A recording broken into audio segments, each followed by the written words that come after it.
Hello, and welcome back to the ministry. And today we're talking about real love. And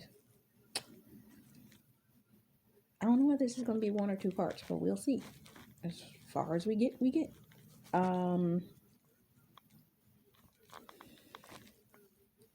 There was a clip on the reel that left me with an opinion. Do you believe you can fall in love with someone immediately if God designates it for you to be able to fall in love?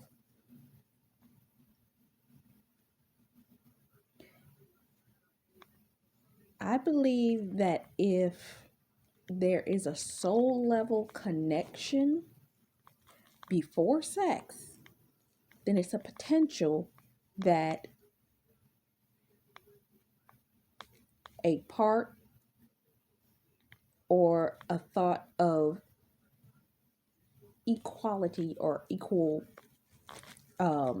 feelings can happen. So if you're talking about deeper things and being at a deeper level and understanding, you should never share your physical body with somebody, because that is a level of surface. That's not intimacy. That's not love. That's just physical.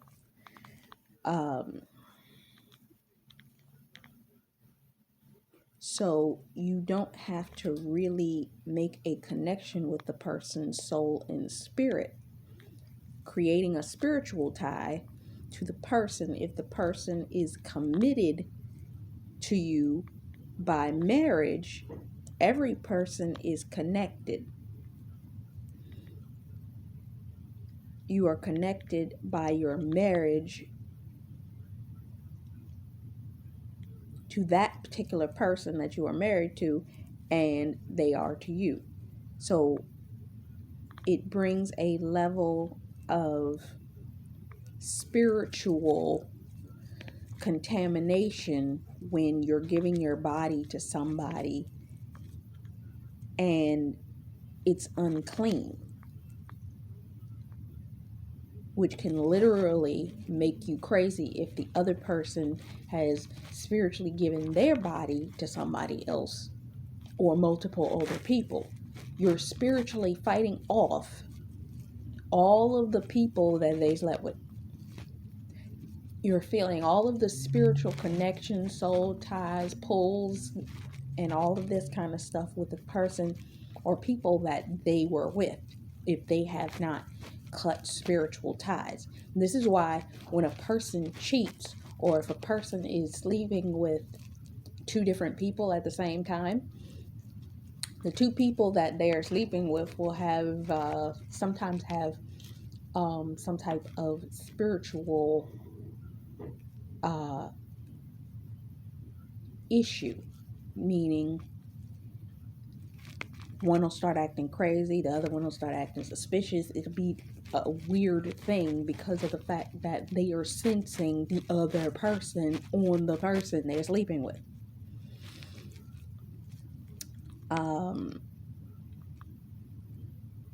So if you're not willing to commit to a person and wait to get married, then you aren't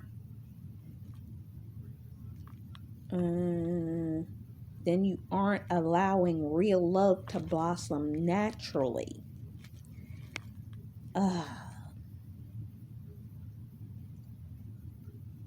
Sex is not real love. I believe, and I'm going to be honest with you, a lot of men have confused sex with love because of the endorphins and all of the stuff that is released from it, especially those types of guys that are emotional type men will confuse love with sex because of the scientific endorphin releases that will come from them having sex. And some are detached from it, but there are some that are emotional men, and they actually will think that the sex is love. Go back to I think it's either part 7 or 8 of the Perfect Match review I did, where I talk about how when the woman told the main character that wasn't love, that was lust. And he was like, no, and he was trying to convince her that it was love. And he was like, no, that was just sex. That's all that was, bro. That's all we had. That's all we had in that moment. It was just sex. But people, and some men that are emotional men or men that guard themselves, if they let their guard down during sex, they thought that they done fell in love. Remember the old Brandy song? If you put it down right, maybe we could fall in love. That's what some of these men been rolling on for years. They fall in love quickly through sex. It's like, we fall in love with emotion. We don't get the sex part. It's like, I don't get it. But that's some men. Other men, they just enjoy the action of sex. So it's a treacherous thing, because some men have more of a hearty emotional connection, and those types of men are usually the ones that avoid, if they're easy to love, meaning they're easy to fall in love, they will fall in love in a drop of a hat. They try to avoid too much connection to the person and more stay in the sex realm. But if they allow themselves to have too much interaction outside of sex with the person, then they fall in love with the person. But that doesn't mean that it's reciprocated.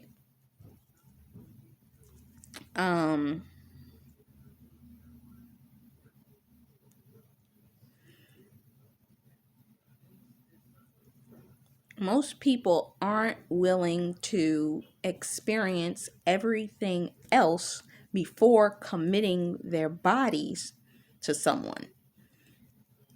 Love making is precious and should only be shared with your spouse.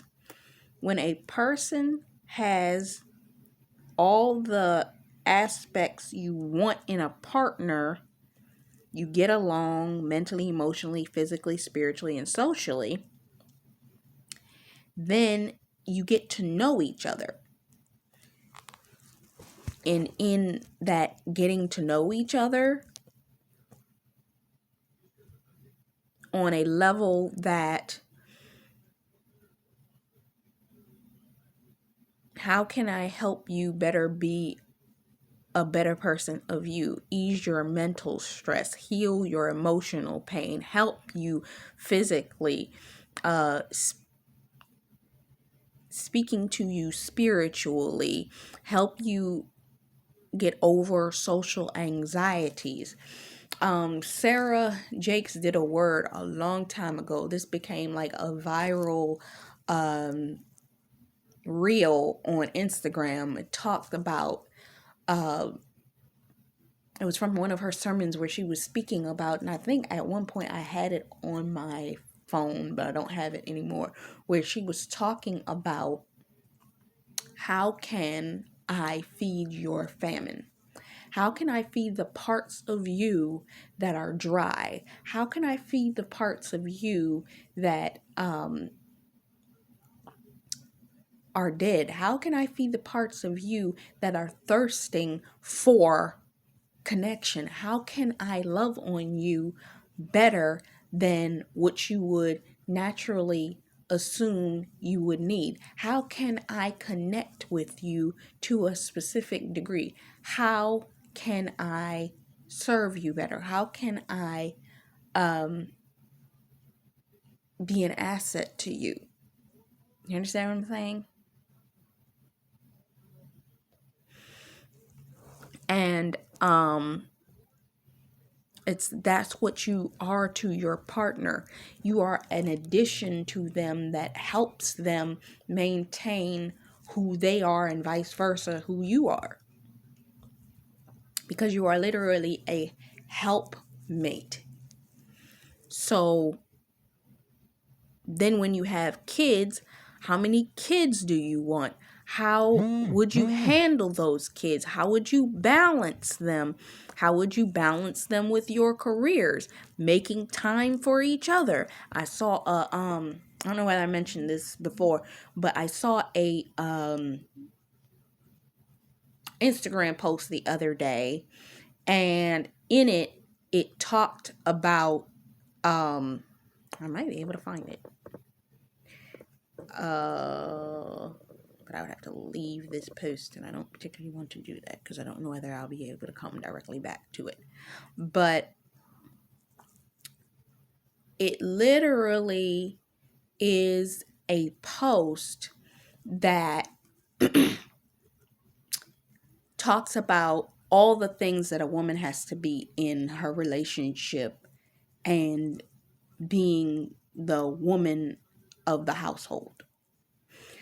And it's like the woman is expressing, so what you expect me to be is the mother to your children, the educator, the person that makes sure the kids stay off their tablets, turn around from that point, be your lover, then turn around and make sure that I'm cleaning the house, cooking, doing all of these things, making sure I'm getting my 1,000 steps in a day, making sure I don't go over being size 8, making sure that I'm consistently also being aware of my own mental health, also making sure that I'm physically taking care of myself, also making sure that I'm mentally and emotionally straight, also trying to make sure that I don't let go of all of my dreams, my visions, my aspirations as a female outside of just being your wife, and all of that as a whole. And it's a lot. How to maintain that and being in the right relationship with somebody that's going to be like, okay, I recognize that you're in this and you want to be a part of this, but you also don't want to lose who you were by being consumed by this. You understand what I'm saying? So some of you want to still be able to travel anywhere it is that you desire. And I know I'm the type of person that wants to travel everywhere. Travel and see the sights, the good and beautiful world, and the bad parts with the orphanage and the hungry, the ugly parts, what's going on with Africa, and being able to rebuild and do all of this kind of stuff. You have goals and sharing these moments and with the one person that you love, but you're also working in strides to change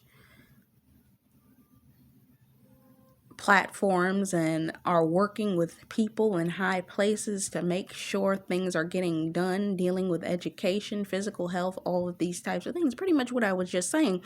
And you can work together and build things together and creatively operate together on projects, videos, poems, photos, all of these types of things through the years using your creative gifts with one another. And you don't feel, what's the word, restrained or suffocated because of the fact that the person respects you enough that they're like, I understand that I have my thing, but I also want you to have your thing. I love, love, love watching Maya Washington and her husband. They got married about almost 3 years ago. And I think they just had their second anniversary because she got pregnant with their daughter almost immediately afterwards. By the time they had their first anniversary, their daughter was with us. And now they're having their second anniversary. They just had their second anniversary.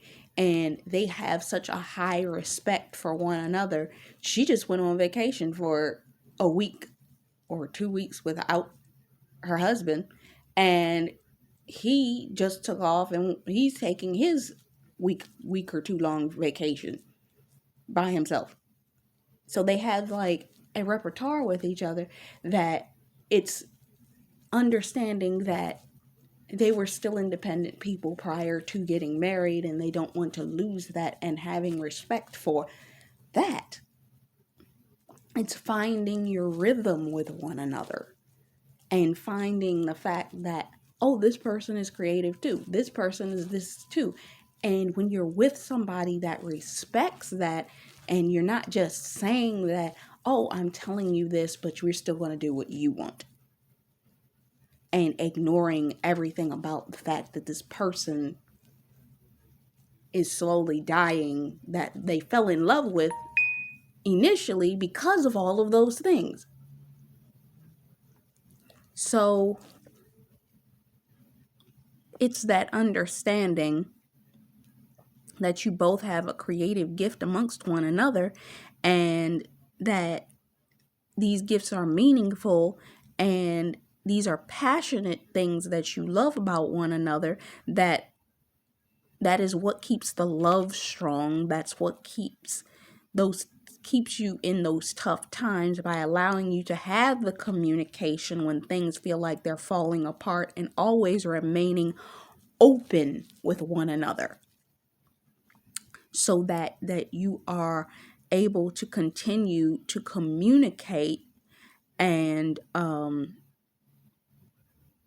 if there's anything that needs to be worked on, at first, understanding you're not creating low blows and doing things in order to get a rise out of the other person like a lot of relationships will do. You're trying to communicate and keep God in the middle of everything, and peacefully come into balance with what it is that you're trying to do in your relationship. So that's basically what I wanted to say. This is what real love is. It's having a communicative structure and an understanding about one another, that you do not try to smother the other person's thing, so that they still end up in love with you and are not in resentment towards you. Yes, there are going to be seasons when you might feel like you want to work on something, and it may be a season that you're supposed to be at home with the kids. It doesn't mean that you won't get the opportunity to do that. It just means that this ain't the season for it. And understanding your seasons and finding your balance within your seasons. I know for me, it can be difficult. I was listening to a video yesterday where the young woman was talking about, some of you are frustrated because it feels like everybody's elevating, but you're not. But have you questioned the fact that maybe you're in a resting season? And she was talking about how if you came out of a traumatic situation, maybe the Lord put you in an isolation period, that he's trying to heal you from the season that you went through a lot of trauma. And for me, that's something that did occur. But we have a tendency, we won't be in control. And because we want to be in control, we have the tendency that if we're put in a level of isolation that we didn't ask for, we'll ride it for a season. We'll ride it for whatever it is, maybe a month, 2 months, 6 months, what have you. But we're going to start getting antsy and restless and be like, I'm ready for this season to be over. I'm ready to be doing something. And she even talked about the fact that what will happen is you will feel like when you come out of a season like that, you want to feel like you have control. And because you didn't feel like you had control in the season that you were under the oppression and trauma of that previous season, you want to come out and do something that makes an impact that can be visually seen, heard, so on and so forth. And because of that, you may not want to rest. And God will be telling you, I want you to rest and I'm trying to take care of you. And for those of us that are waiting on these real love relationships, maybe the reason we're not in them is God saying, you need rest. You need to heal from what you went through. You need time with me. You're going to get time with that person. You're going to get time with your goddamn spouse. It's going to happen. I will even share this much. Can I share this? I'm going to share this much from a dream I had last night. I'll say this. Some of us are at the end of the process so much to the degree that we're only sweeping up the crumbs, meaning we've already done the work. We've already cleaned up everything. The test has already been taken. The answers just got turned in. All of that is done. Go back to the graduation. We're at graduation mode. We done with the work. All that's done. We just restless because God's like, I need you to rest right now. There's a segment in the word graduation that I did where I talk about even in the midst of all the things that were happening, God makes you rest right in the middle of it. Right in the middle of it. And you may have the tendency, too much is going on. No, I can't rest in the middle of this. We're trying to get this done because we as people have a spirit that have a tendency to feel like, this ain't finished. Because this ain't finished, I can't rest until it's done. And I've always been that type of person. If I start something, I want to start it and complete the entire action all the way through, finishing every part of the element of what it is that I created until it's done. I don't want to sit on something half complete because that means I got to come back to it. When I was taking my coaching leadership content for coaching, I actually came into the program in the last week. And because I came into the program in the last week, I made sure that for 4 days straight, 4 days, I had 6 courses that I had to finish. And it was 6.5 hours of content and then exercises I had to complete to answer all of the questions in alignment with what it was that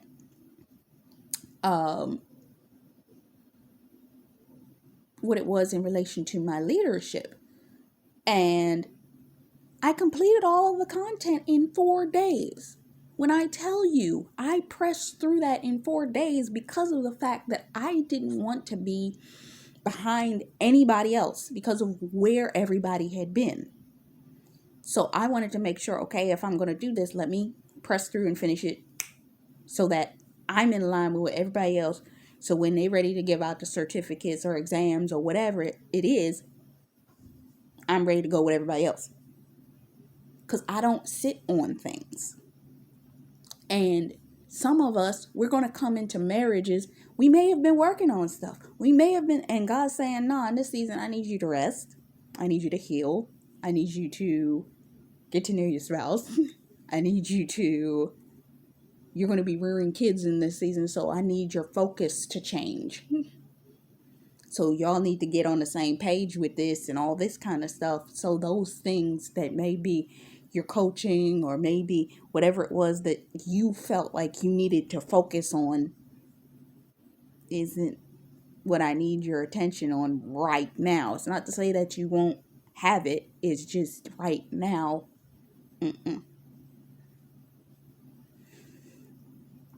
So, and it's going to feel awkward because you're going to go through phases. But when you have a partner in your life that really loves you, they're going to see, oh, I see what kind of person that you are. And because you're this kind of person, there's a word I did. Oh, God, I can't think of the name of the word where I talk about, it's similar to real love, but it talks about how men are more attentive to us as women and how they remain attentive to us as women. and in their attentiveness, how it balances us, meaning the things that they recognize if they're attentive to us. From they know to the point of your cycle didn't come on yet, or they can tell you of certain things because they're that attentive to you. You want somebody in your life that's that way. And if you're hurting, if there's something wrong with you, you want them to be attentive to your hurts, your pains, the things that you're going through.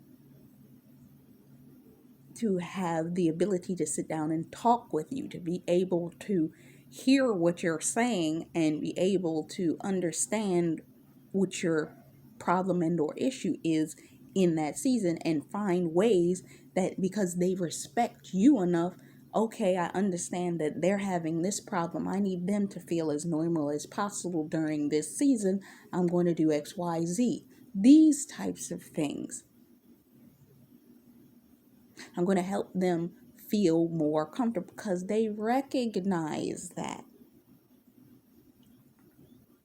Some of us are go, go, go, go, go, go, go, and some of us have had to be so strong up until this point. And I was literally having a moment with God this morning about this, and I was thinking about what I would say to my God-ordained spouse in relation to some things that I've been going through, and it's that element of feeling vulnerable in front of this person, feeling like you can be open enough to say, yes, I'm going through this. Yes, I actually need your help. When you've been the one that has always been the one to be the hero of the situation.